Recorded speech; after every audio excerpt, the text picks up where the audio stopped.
Welcome to Hex Rated. That over there is half of your hosting team, Matt Fisher. Woo! And I am your other half, Ryan Whedon. Two guys that are here to talk about movies with you. Date, and now we don't. Yeah. We do this instead. That reminds me, have you been getting some Facebook reminders of friend-iversaries recently? No. You might be. Yeah? Yeah. Like when? Like tomorrow? Soon? I just know my friend had her 10th wedding anniversary. Okay. And I remember when I came back from that wedding was when I decided that we needed to break up. Oh, okay. Yeah. All I know is that a lot of the people that I friended initially on Facebook was because after we broke up, I initially just went to the coffee shop and started my Facebook account for the first time. Yeah. That's why I'm wondering. Oh. Yeah. Yeah, it was like end of September or something, right? Mm-hmm. Somewhere around here. Okay. Well, I'll keep you all posted. Do you ever worry that you've run out of good movies? Like, the only good movies that you have left to see are the ones that haven't been made yet? Have you seen something like, 20 years old that, like, blew your mind recently? I haven't, but that doesn't mean that they're not out there. Sure. I think about that because I was going through, like, our list, and there was a big block, like, from, like, between season 1, like, all the way into, like, late season 3, where all of your picks I'd seen already. And a lot of them I liked more on rewatch or watching it with, like, this type of critical eye. Uh-huh. And then, of course, all my picks I've seen. Right. And I just started to worry that, like, maybe the best movies I've already seen. Oh, man. And that the only truly good ones left are the ones that are yet to be made.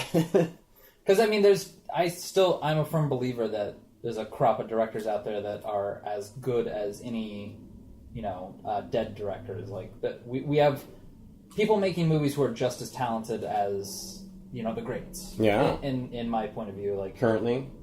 Yeah. Between, like, David Fincher and Pedro Almodovar and Lars von Trier, like, I feel like there's just a whole crop of very talented directors still making movies that are great. Gone Girl, David Fincher's Gone Girl is one of my favorite films. Oh, wow, okay. Of his especially, but I'll put it like, I'm going to be broad here, like top 50. Okay. Yeah, that's a great movie. So, there are still great movies coming out. Like, I don't feel that we're not in a good time for movie making, but I do sometimes feel like when I go back a lot, like, nothing's really wowed me historically in a while. Well, and it gets harder, too. It's like the Citizen Kane effect, right? Where people watch it now and they're like, what's the big deal? But, like, at the time, it's... To be fair, that is how I am when I watch Citizen Kane. I don't know. I watch Mildred Pierce now, and I'm still just like, that's an amazing movie. Yeah. I worry about that sometimes. Don't worry. Rest your weary head. Do we want to talk about Harry Dean Stanton at all? Oh, yeah. I mean... Or are we going to turn into Dead Celebrity Movie People podcast? I mean, honestly, I kind of already thought he was dead. 91. So I wasn't super sad when I found that out. Did you think he was, like, CGI'd into the newest Twin Peaks, or what? He wasn't. For, like, a hot second, though. It's not like he had a big role. I don't know. He was 91. He looked at least 70 years older than that. Yeah.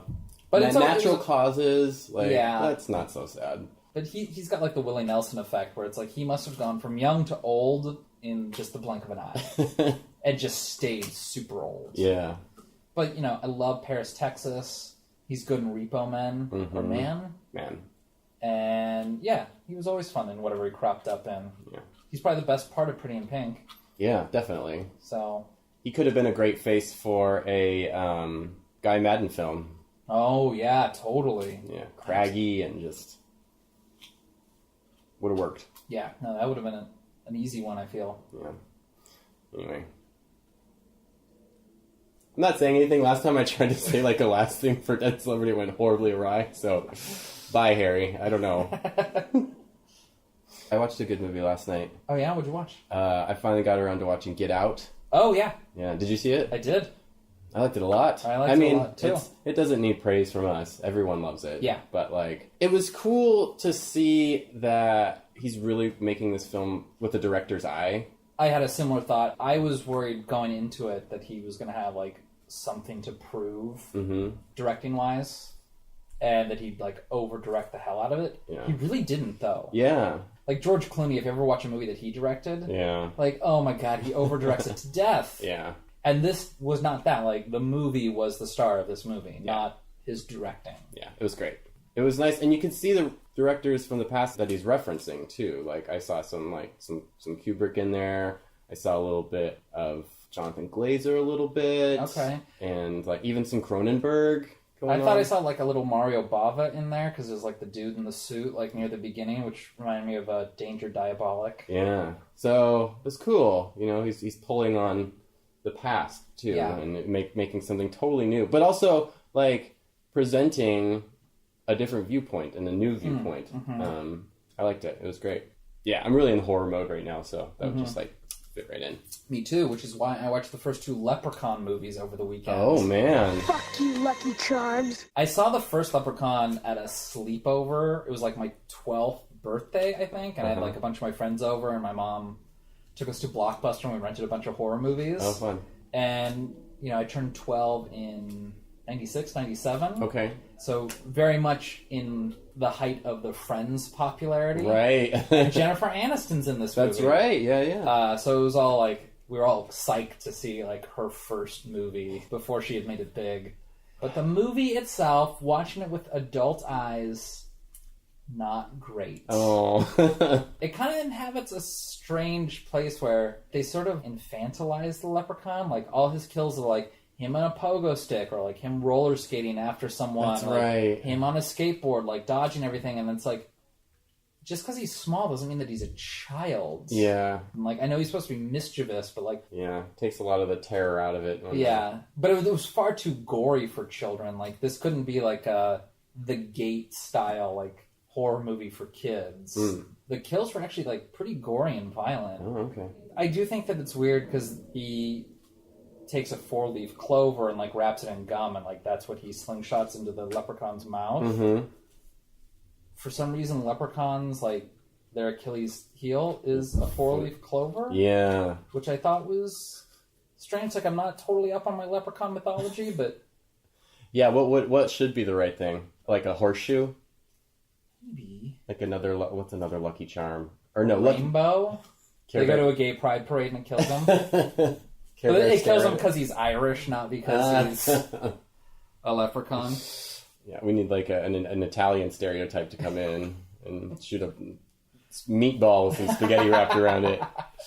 But I also watched the second one, which I saw years ago, and like it was so bad that I just stopped going through the franchise. And I watched it, and I'm like, you know, like it looks a little hokey, and there's some problems, but I was like, altogether, it was kind of watchable. Oh, okay. And I actually would go as far as to say that the script itself wasn't bad. I mean, I know it's not high praise, but...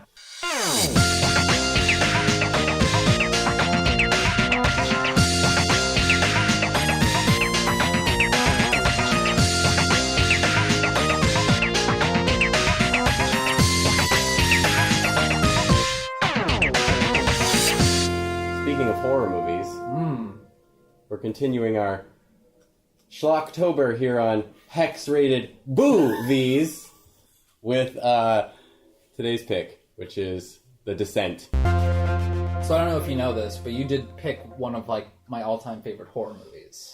I didn't know that.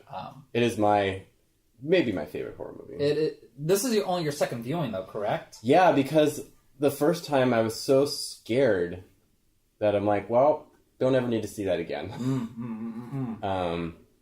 And watching it for this podcast, I realized the reason this movie is so scary to me personally is that it plays on all my personal fears. Oh, really? Yeah. I have horrible claustrophobia. I have terrible fear of heights. And it's just the anxiety I feel when they first descend into the cave, which happens, 10 minutes into the movie, and it doesn't let up.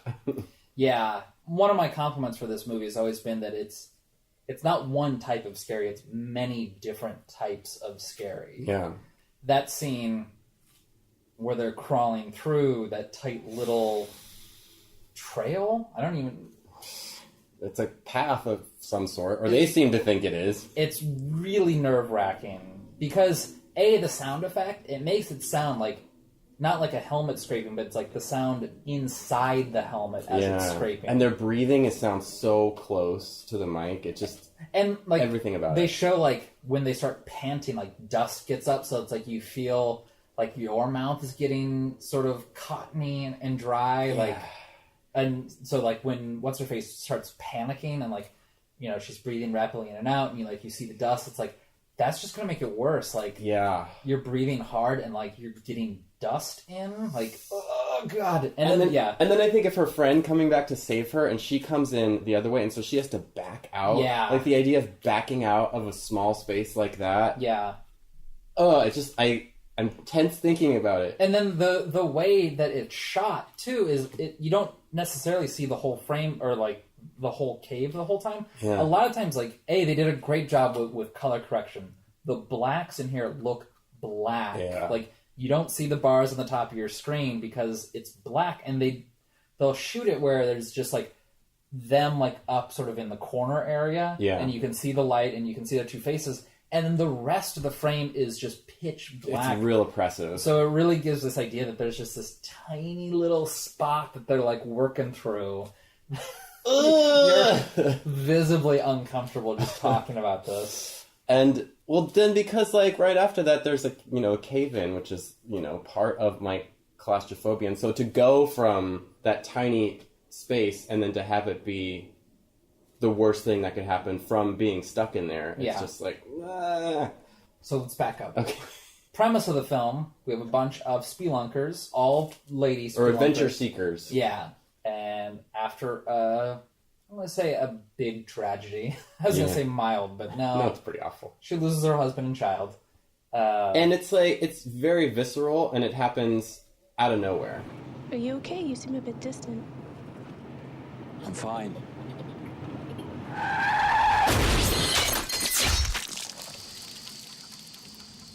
I've thought about movies when they can play tragedy like that, when it really is meaningless and just out of nowhere. Like, that is the saddest, most horrible thing I can imagine. Yeah. Sometimes it's just like if a tragedy really is pointless like that. There was a This American Life a long time ago where they interviewed drivers who had been found guilty of vehicular manslaughter because it was like a true blue accident. They said that was even worse than like if they had been drunk or something like that, because an accident like that can happen again. Yeah. Like, they were afraid to drive because they're like, I wasn't doing anything wrong. This person just stepped out in front of me. Like, I never saw it coming. Yeah. And just the thought of it happening again, like, ruined these things for people, because there was, like, even looking back on it, there was, like, nothing that could have been done to prevent it. Yeah. And that is worse than if there was something that they could have done. Yeah, meaningless. And that's how the movie starts. Yeah. So, Sarah is our main character. Okay. She loses her family, and then a year later, her friend Juno is like, we're going to go spelunking. I'm going to take you on an adventure. And, because Juno has some, like, guilt about that for some reason. I'm not really sure. Well, she was sleeping with the husband. Oh, she was? Yeah. Oh, I didn't catch that. There's, like, a part in the K where she said, like, Sarah's not the only person who lost something in that accident. Oh. I mean, that's the inference, at least, is that Juno was sleeping with Sarah's husband. Ugh. Well, she's riddled with guilt then, and wants to take Sarah out and make things all better by taking her on this crazy spelunking trip. Yeah. So it's supposed to be...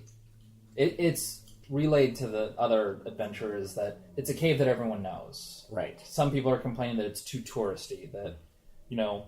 The lesbian. Holly. Yeah. The only dangers I would fall asleep, or in caves, or like boredom caves.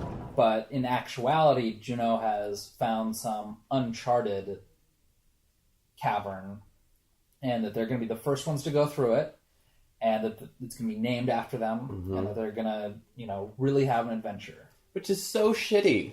I've met some spelunkers in my day. They do not go in blind anywhere. Yeah. Like, they all do their own separate research and fucking learn the ins and outs of that cave backwards and forwards. Because, like, if you're just going down a passageway in a cave, you can't just turn around and find your way back, because it's not like driving down the street and then you do a U-turn and the street still looks the same. Yeah. The cave will look entirely different. There's no reference points, you know what I mean? So it's like, going in blind like that, she's just irresponsible. Yeah, and asking for it. Basically. You get in trouble every time you say that. I mean, a common complaint with horror movies is that the characters are doing things that the audience wouldn't. And this movie kind of walks that fine line where it's like, everyone was kind of trusting Juno, but, like, in reality, everyone also, like, would have been doing their own research on this. Right. And, yeah, the fact that, like, everyone's caught unawares that this isn't, like, the tourist trap, cave site that they all thought they were going to is slightly, like, out of the realm of possibilities in the situation for, like, serious adventures like this. Well, like, it's basically Juno and the Swedish woman are like, have read the book on this cave. Yeah. Or at least the Swedish woman had, and she's like, this does not seem like what I read. She's like, get the book out. Let's check this out. Yeah. And then that's when Juno has to be like, well, I didn't bring it, and it wouldn't help us anyway. A couple other parts where I was like, I would not do this. Right when they get into the cave, like the mouth of the cave, and Sarah sees, like, the claw marks, like the bloody claw marks. Yeah. I would be like, guys, can we look at this real quick? There's some bloody claw marks on the side of this cave opening. Shouldn't say anything about it. Yeah, she kind of touches it, like, sees that it's, like, the exact length of someone's fingers, the width. And then she, pulls her hand back. And it's a creepy moment. Like, you see her do that, and you see that it's like, oh, this is someone clawing for their life. Yeah. And then she just mum's the word on that one. Doesn't want to be a party pooper. It is a creepy moment, though. Like, you have that same reaction, I feel, that she does. Like, the audience shares that reaction. Yeah. But also, it's like, so when they get to, like, the first, like, real tight crevice that they have to crawl through. Yeah. And they're only crawling through it because that's the way the wind is blowing. Like, someone pulls out a lighter. Yeah. And finds that, like, that's where, like, the air current is. And, like, that's, like, the second point where I'd be like, I'm gonna stay here. Yeah, you guys go ahead. I'm happy right now. Yeah. In that crevice, though, they have to, like, go underwater. Yeah! And I would definitely be like, no, I'm not going into this Mesozoic pool of filth here. I'm cool with having dinosaur herpes near my peen. They go in, like, without giving it a second thought, though. Like, they're crawling out like it ain't no thing. Yeah, Holly is just like, I found it, and just, like, dives into this bread box-sized hole and just starts clawing through it. Like, I would take one look at that and say no thanks. I wouldn't even get to the water part. It does paint these women as, like, Cameron-style badass bitches. Like, the fact that, like, they don't even hesitate to, like, go in this water and come out the other end. Yeah. I would totally pussy up in that moment. Like, I know that's a sexist term, but it helps illustrate my point. I've rappelled before into a cave, actually. Oh, okay. So I kind of was like, I could probably do this first part. But... Even with your arachnophobia? Yeah. Or whatever the fear of heights is? I hope that, like, in reality, all those women, like, hated it and were terrified just, like, being on set of it and just acted really cool. Yeah. Because, like, they come out and they look like they're fine. Like, they look like they just walked through a tunnel. Like, anyway, that's the squeeze section that makes my palms sweat. Yeah, because Sarah, for whatever reason, is the last one to go through. I'm like, I'm not a rocket scientist, but I feel like she should have been in the middle, like, in case something went awry. Yeah. Because she's the one who's, like, on the recovery. Like, she lost her husband and child. Yeah. This is, like, her first trip back out into Adventure Time. You know, use the buddy system a little bit better. I mean, after the cave-in, that's when Juno has to say, we're lost. Yes, because there's a cave-in, so they can't go back from whence they came. Right. They have to keep moving forward. Which is, like, a fear I didn't know I had until watching this movie is getting lost in the cave system. I don't want to jump too far ahead, but like later there's a period where they're like running through the caves from things. And like in that part I was less scared of the creatures and more scared of the thought that like they don't know where they are already, and they're like even more don't know where they are because they're just running randomly through everything. They're never going to find their way back. So almost every summer, some friends and I go to the ape caves here in Washington. Okay. It's a hollowed out lava tube in Mount St. Helens. Oh, okay. Now there's two trails. One is like, it has like a railing and it's like child friendly and it's totally flat. But the other one, it's not like treacherous, like we're not having to climb anything. But I mean, it's sort of treacherous. Like one of us always ends up bleeding like throughout the trip. Just by like bumping your heads where like the ceiling gets low or scraping your knee on something. And there is a point where there's like a wall that you have to climb. Oh gosh. And there's like places to grab, and like sometimes like another hiker will like leave a rope. But my friends and I always joke that like we should turn off the flashlights and just run to the end. Because we would just die after like 20 steps. Yeah.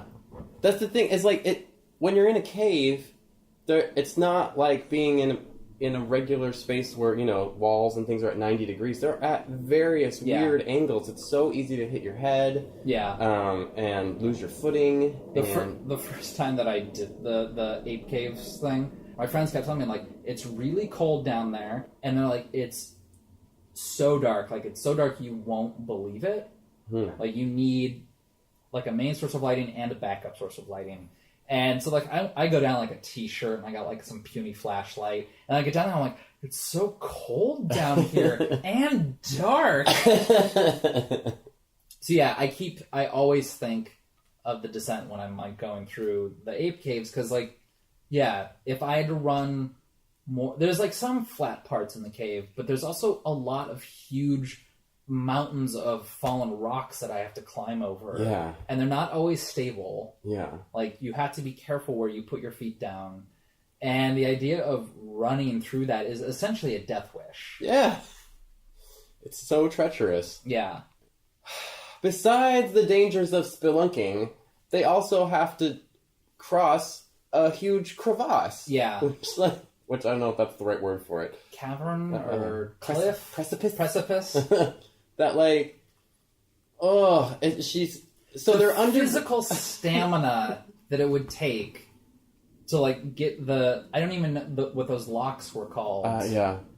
But someone essentially has to put in, like, jerry-rig these cinches. Sure. They're, like, spring-loaded hooks. Yeah, it's like they put them into a crack in the ceiling, and they sort of spread out and spring forward and really lock in there so that they can attach a rope across. And they don't look like they would hold somebody. But... They do not, but apparently they do. Mm-hmm. But, yeah, like, you're hanging with one arm on the... It looks so sad. Because it's just like, we follow up this scene with now we got to worry about heights underground all of a sudden. Yeah, so we have this one girl, she's hanging on to one of these cinches, and then she has to, like, force herself up high, like a one-arm pull-up, essentially, and then, like, get this other one in there. Yeah, and she can't, like, swing to do it, like, gets the momentum to swing, because they'll never get in. Yeah. She's just got to, like, hoist herself up. And, like, hold herself there while she, like, fiddles with it to get it jerry-rigged.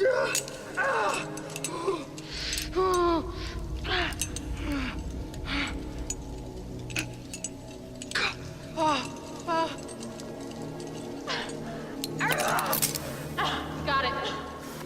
And they do a good job because, like, she moans like she's in pain. Yeah. And I'm like, yeah, because, like, you're lifting up your entire body with, like, your tricep. Yeah. And, like, tons of rope weight and things. Oh, yeah, yeah. She's got gear on her and everything. Mm. Hiking boots aren't, weightless. Yeah. Yeah, it's brutal. They dropped a rock down to, like, see how far it was. It takes forever to make the sound. Yeah.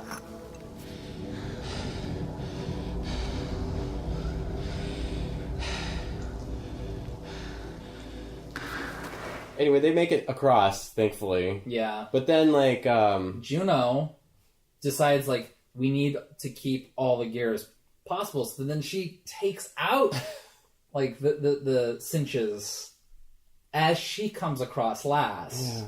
And so she has to go through this whole thing over again in reverse. And the last pin, she there's a old climbing gear down there, and she clips to that. Yeah. But as Juno's coming back, that one falls out, and she falls, and she was holding the rope, and the rope just like burns through her hands. That cut was deep too. When they show her hand, I was like, that's not like rope burn. That like fucking sliced her palm. Yeah.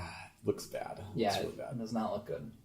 I guess this is the point when they do some more lighter work. Yeah. And that's when who's the lesbian? Holly takes off thinking she sees light. Do we know she's actually a lesbian? I'm just gonna go with it because she's giving me a real lesby vibe, and she reads gay to me. Sure. If she's not, I mean, she's got the hard butch thing going on. Yeah. So. I got the impression also when they're in the cabin that she was like trying to sleep with one of them. But maybe I'm just projecting. But she takes off, falls down a thing, and it's a compound fracture in her leg. Yeah, she's got... you can tell from the whole movie, like, leading up to it, that she's a, leap before you look sort of girl. Mm-hmm. And then she kind of does. Like, she thinks she sees daylight, but it's actually just, like, phosphorus stone that looks like daylight hitting rocks. And, yeah, she falls down a hole, and bone protrudes out of her shin. Oh, God. Like, I don't think I'd ever be able to recover from a compound fracture. I would just faint away. If I had one of my leg, I'd just be like, well, goodbye, world. The southern damsel would just come out and take over, and I wouldn't be able to handle it. Instead of, like, a genie coming out of a bottle... Just a damsel in distress comes out and I will grant you 3 death wishes. Just take me now. I don't even want to deal with my. I don't even want to deal with my. Even. I'm underground. I'm lost, and now my bone is sticking out of my leg. Just none take of the me now. ladies slept with me last night. Done. Thankfully, one of them's a doctor or a med student. Yeah, and they're able to push the bone back in. She basically just has to like put her palm on the protruding bone and shove it back into her shin. It's like what's that like pioneer medicine kind of thing? Where she's like, here, bite on this. Here we go. Yeah, they give her like one of like some of the repelling gear, I guess, and she just bites down on that while they shove the bone back into her body. She toughs it out though. Yeah, she made it through. And she's up on one leg after that. And then they find the exit and they leave and everything's happy. Things get worse from there. Yeah. So, this is like my 6th viewing, probably. Mm-hmm. Give or take. The jump scares still surprise me. Like, I'm still never quite able to get the timing of it just right. Like, it always takes me off guard. So, Sarah's been kind of like hearing things this whole time. Like, she saw the claw marks and she keeps thinking she's hearing and seeing things, but she's like, when you're in a cave, your mind plays tricks on you, da-da-da. The way that the movie portrays it is that she was hearing the voice of, like, her daughter laughing at a couple points. Right. So, that would be, like, something playing tricks on her, but that's just sort of clouding her judgment for when she actually does see something. Yeah, and the reveal of the creatures is still really creepy to me because you just have this small circle of light that's her flashlight basically moving around this cavern, and then all of a sudden you see sort of like Gollum basically really small and far away, like you can't really tell what it is, but it looks at her and then takes off. And it's like, what the fuck was that? Yeah, it's sort of creepy, it's unnerving. The movie does a very good job at several different points to really establish mood. Yeah. When she has that, like, bad dream when she's in the hospital running and the lights are turning off. Right. Like, that's a different type of scary. And when it kind of gets to this point, like, it's also unnerving. Like, nothing jumped out. Like, the light revealed this thing. It's not like the thing jumped out at her. Right. It's just kind of hanging out, but the light slowly finds it. Yeah. And, the movie just does a really good job of establishing a creepy mood. Mm-hmm. Well, the first time I saw this, I didn't know that was going to happen. For me, yeah, the creatures aren't even the scariest part. No. But it's almost a catharsis in a way, because all those other fears are just anxiety, basically, like really slow, tense anxiety building. And then you kind of get this release of like, okay, now we actually have something physical that we can be scared of or project those anxieties and that energy onto. Mm-hmm. Yeah, there's that reveal. And then they get revealed right after that with the infrared. It's like she's using the infrared on her camcorder, and it pans and like they turn it to be behind one of them is this creature just standing there. Yeah. What do you mean you don't know? There's no breeze. It could be any one of these tunnels. Take your pick. Oh, fuck it. Hello! Please. Is there anybody there? Hello! I think that's a pretty scary reveal, too. Oh, yeah. I mean, that's another one that's like a jump scare that, like, the timing is fairly unpredictable on it. Yeah. And they play with the jump scares in this, too, because I remember there's one scene where Sarah's looking around, like, she thinks that she sees or hears something a little earlier on, and the way that, like, it's framed is, like, you expect her to, like, stand up and for something to be there, but she stands up and there's nothing there, and then she turns around and it's Juno. Yeah. And, like, that's scary. Yeah. And so it does a good job of, like, playing with the expectations of a jump scare. But so then they have to fight these weird, like, cave creatures for a while. Yeah. And that's kind of the rest of the movie. Yeah, is that, like, they don't show up. I took a note of it here. 56 minutes in, and the movie's like an hour 45. Yeah. We're in it for almost an hour before these creatures even show up. Yeah. But the creatures introduce, like, another fun element. Like, we finally get gore, essentially, at this point. And they do a good job. One of the things that I hate about, like, Rob Zombie movies is the blood in it is, like, the crimson black blood that's, like, you know, someone gets hit in the face, and there's suddenly, like, their face is, like, covered with blood, but it's, like, black and dry already. And I'm like, this just doesn't look fun. These creatures, like, when they kill someone, it's sort of like a bright red gore. That reminds me of, like, my favorite gore from, like, the 70s, where it's, like, almost, like, unbelievably red. Yeah.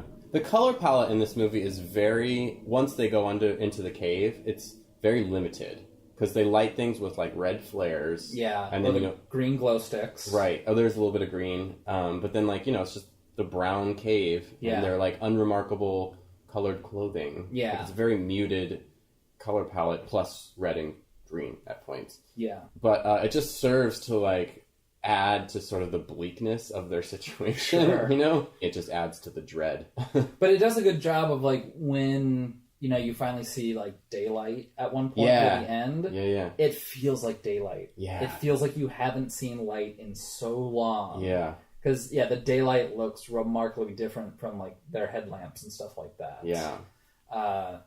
And it does a good job of, even though, like, the majority of the lighting is headlamps or flares or glow sticks, everything where it needs to be looks fairly well lit. Like, but it doesn't look unbelievable. Like, it doesn't look like the lighting source is coming from something that isn't part of the story or the movie. Right. Yeah. But they still do a good job of making it seem full body, like you still see everything. Yeah. I almost feel like this last half is not unremarkable, but just...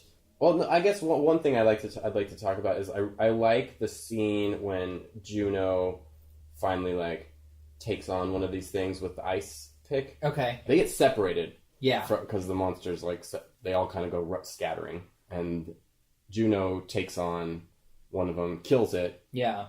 And then she hears what we think, and she thinks is one sneaking up behind her. But she hears it, and she just spins around and stabs Beth through the neck. Yeah.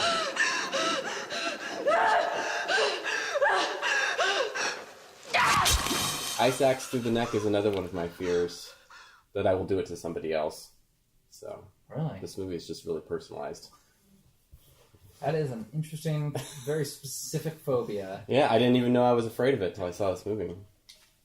Yeah, and that then creates a problem because Beth grabs the necklace, like a little feather pendant, off Juno. Right.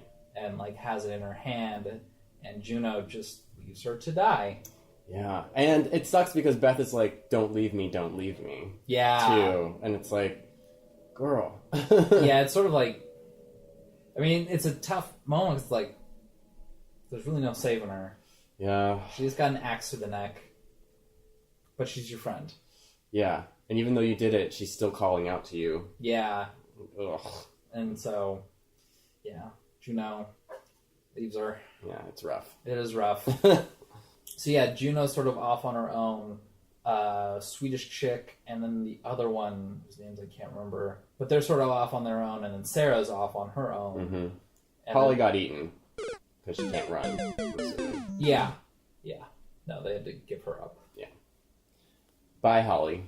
Possibly the only gay character. But yeah, so they're all kind of making their way through at their own pace, you know, finding their own way to avoid the monsters or fight them or do whatever they need to do. Mm-hmm. And Sarah sort of has a apocalypse now moment where a child, one of these creatures, attacks her, and she kills it, and then the mother comes after her, and she ends up falling into a fetid pool of blood and organ juices. I didn't think of the apocalypse now thing, but that does actually fit into, like, I was thinking... She just, like, says fuck it at that point. Well, she comes out of it, and she reminds me of Carrie. Oh, yeah. Because she's just a stone cold bitch after that. Like literally, because one of the creatures like comes looking for her, and she lays flat on a rock while the creature crawls over her. Yeah. Maybe she kind of sees herself a little bit in that mother creature after the child dies. Like, because the mother creature's like, ah! You know, those instincts kick in. And maybe she feels she's kind of like picking up on that rage a little bit. She's just like, I have 0 fucks to give. Yeah, well, because she is lying on that rock, eyes wide open, covered in blood. Yeah. This creature's like standing on her while like trying to like sniff her out at the same time. And like foam is coming out of the creature's mouth and like falls on her. She is not phased. Doesn't even blink. Yeah. No, she's suddenly just like rock hard. Phrasing? But she gets out of there and finds Beth, who is miraculously still alive. Yeah, but like under a bunch of like bloody body parts and animal parts and things. There's like just that. Bones everywhere. These creatures do not have a compost. Yeah. For their food. But yeah, then Beth tells her like, "Oh, Juno's the one who did this." Yeah. Then she dies. Yeah. And so now Sarah's like, "No, this is information I could have done without." Well, yeah, she's like, Juno, huh? Well, this just confirms all my suspicions. And then they have like a little fight, and then Sarah's like, I don't want to be your friend anymore, Juno. And ice axe her in the knee. Well, anyway, this is about the point when Sarah like sees light. Yes. So she has to crawl over this mountain of bones to make it towards daylight. And it's a cool shot. Like, it's it's like this angled shot. You just see the white light coming in on the bones and her coming out. Still darkness on the other side, but this time it's lit by daylight, which is really cool. Yeah. She gets out, gets in the car, drives away, which gave me some, like, Texas Chainsaw vibes a little bit, you know? But then there's... Well, which do you know which version you watched? The unrated version. Okay. That, I feel like, is the stronger ending. So, I think I saw I don't remember which one I saw in theaters, but I always remember the one that I saw in theaters. She gets back to the car and drives away, but there's a creature in the car. Like, that's the way that I remember it. I don't know if that's accurate or not. I could only find the R-rated version, which is the American release, where it ends with the jump scare of Juno. So the one that I saw has Juno in the car, but then she wakes up and she's still back in the cave. Right. And then she has a hallucination of her daughter's birthday and the birthday cake. And then you just hear the sound of the creatures closing in and then roll credits. I feel like that's the scarier, darker, better ending. Yeah, like, it's not the ending that the sequel uses. Oh, okay. Because the sequel is her, like, it starts out with her in a hospital, but she's the only one who knows where the cave is. So she has to lead the rescue team. Oh, God. They go in again? Yeah. Same cave. Same, like, it's her again, but it's like her leading a rescue team or something. Why would she go back in there? Yeah, I mean, that's the whole thing, is like they can't, like, get the, you know, the cadavers out without her. I mean, that sequel is really bad. Okay. Like, it's not at all worth watching. I think it's interesting, like, the director, so, I don't know his name, but he was totally open Neil to... Marshall. Neil Marshall. He's totally open to alternate endings, so when they said, you know, like, hey, your ending isn't testing well with American audiences, do you mind if we make it ended here or something? And he's like, okay, sure, whatever. I just feel like it's weird that he would be open to, you know, people having completely different experiences with the movie. So full disclosure, Neil Marshall's not a very good director. I kind of have like Tobe Hooper syndrome with him, where it's like, this is like a singular masterpiece, like the way the Texas Chainsaw Massacre is for me, and the rest of his output is garbage. None of his other movies even come close to this greatness. And, you know, he's directed a couple episodes of Game of Thrones, I think, too. Oh, okay. But outside of that, like, his other movies are like okay at best. So this is one of those movies where, like, the glory of this I do not attribute to the director. Just because he has not shown the sort of skill in anything else that he's done. So, I mean, maybe all his other projects have been compromised or something. But I just, personally, I feel like he isn't a director with, like, a strong vision, per se. Right. So, I don't know, it doesn't surprise me that he's open to people tinkering with his work. Yeah, who gives a shit? I don't care how it ends. Yeah, kind of. Like, that's kind of how I feel about him. Yeah. I mean, he did write the movie, too. It was written and directed by Neil Marshall. So, I mean, he does get some credit for it, but a lot of it, I'm going to give credit to the cinematographer, because of the way that, like, the colors are. And the editor for, like, the jump scares, like, the way that they're timed. Yeah.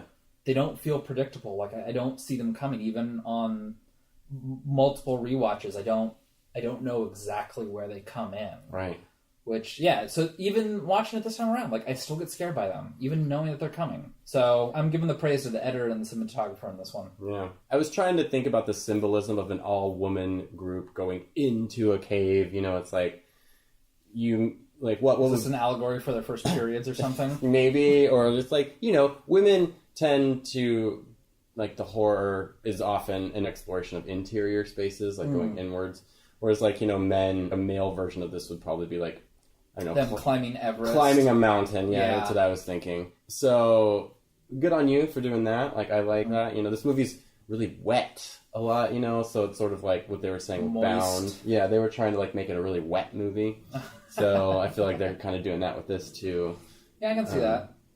But I don't really feel like they really delve into the symbology of that very much, other than like, hey, women, caves, it all works. You know? I do notice that, especially in the beginning when they're having like the girls' night in the cabin, there is sort of like a anti-feminine thing going on, because like one of them walks out like in her pajamas that like looks like the wallpaper in my grandmother's bathroom. Yeah. And everyone makes fun of her for having these girly pajamas. That's right. And they're all drinking beer, like out of a bottle. So, you know, I felt like those were conscious decisions too, to like paint these women as not like girly girls. I don't know if that's a good or a bad thing.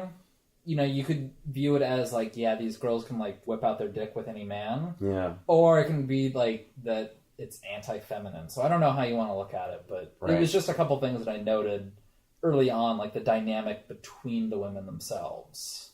But really, they like never talk about men in this. No, there's only one man in this movie, and he dies in the first. Yeah, in the pre-credit sequence. Yeah, I think he has like 2 lines.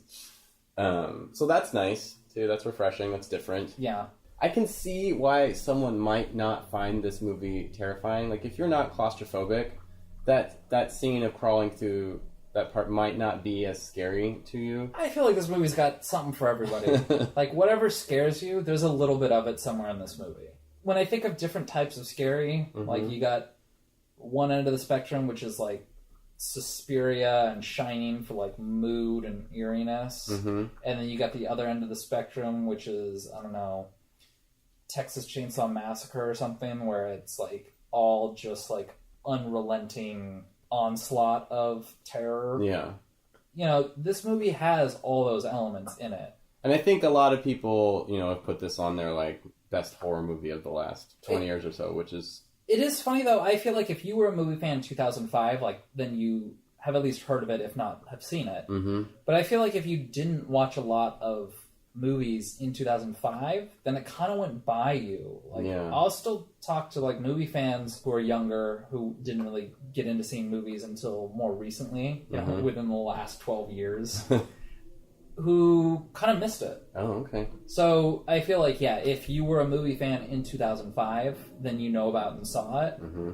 But if you didn't start really liking movies until after that, which I know for you and I seems odd, but What? there are people who did not get into movies till after 2005, who they kind of missed out on it, I feel, a lot. Yeah.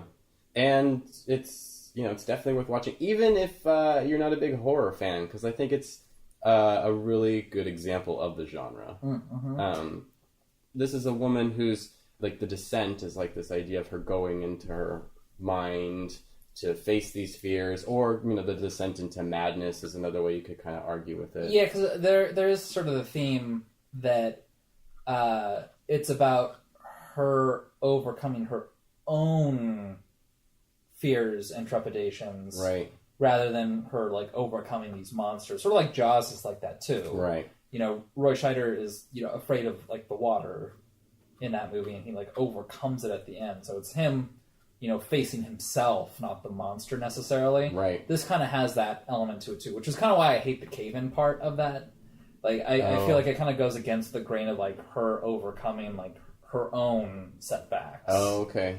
Like, it's fine, like, and it ratchets up the tension, but I kind of feel like I wish that she had just pulled it together and gotten out of the cave. Mm-hmm. I've read theories that the creatures don't actually exist. Oh, yeah. And that this movie is just about Sarah losing her mind in the cave. Yeah. I mean, and then she's the one who actually kills Well, them all. because in the end, when you see her, like, with, like, the hallucination of the birthday cake, you don't actually see any of the creatures. You hear them, Yeah. but you don't see them. So that would sort of play into that. Yeah, I was trying to kind of watch for that this time around, and, I mean, you could make the case for it, but I just prefer to believe that these are real things. Yeah, I do too.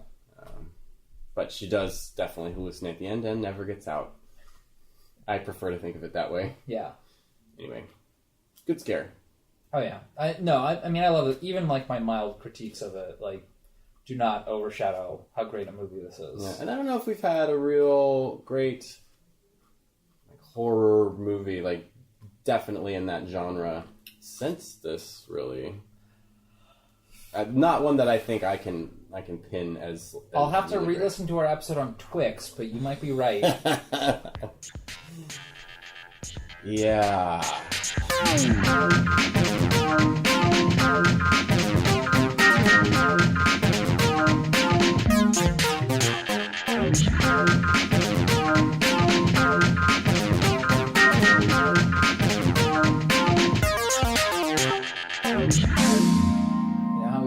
Started this episode. How do you give a lemon an orgasm? Yes. What's next on our tour de horror? So next week, I want to choose just a classic slasher. Okay. Well, classic style slasher, not classic as in everyone has seen it. Okay. I'm going to do the movie Stage Fright. Not the Alfred Hitchcock movie. Okay. And not the horror Bandcamp musical from a couple years ago. Okay. This is one from the mid-1980s called Stage Fright. All right. Italian produced, but dubbed into English for American audiences. Mm-hmm. It's also called Aquarius, in case you're looking around and you can't find it. All right. Well, excited to find out, and be looking over my shoulder. Let's plug our junk and get out of here. Rate, review, subscribe on iTunes. X-Rated Movies. It's the best way to let other film fans know about the podcast. You can also contact us if you want to talk to us about what you think we did wrong or did right. On Twitter at xratedmovies. Also on Gmail at x.rated.movies@gmail.com. And the best way to find out what we're up to and what we're doing next is on Facebook. You can like or follow us on Facebook at Rated X Movies. It's scary how much info you can get from that. Oh, honey, that sucked. Just trying to keep it all through line. So yeah. Contact us. Talk to us. We'll contact you back. Yeah. We won't bite. Unless you ask. Next week we'll check out Stage Fright. And always remember, the best way to give a lemon an orgasm. Tickle it, Citrus. Bye.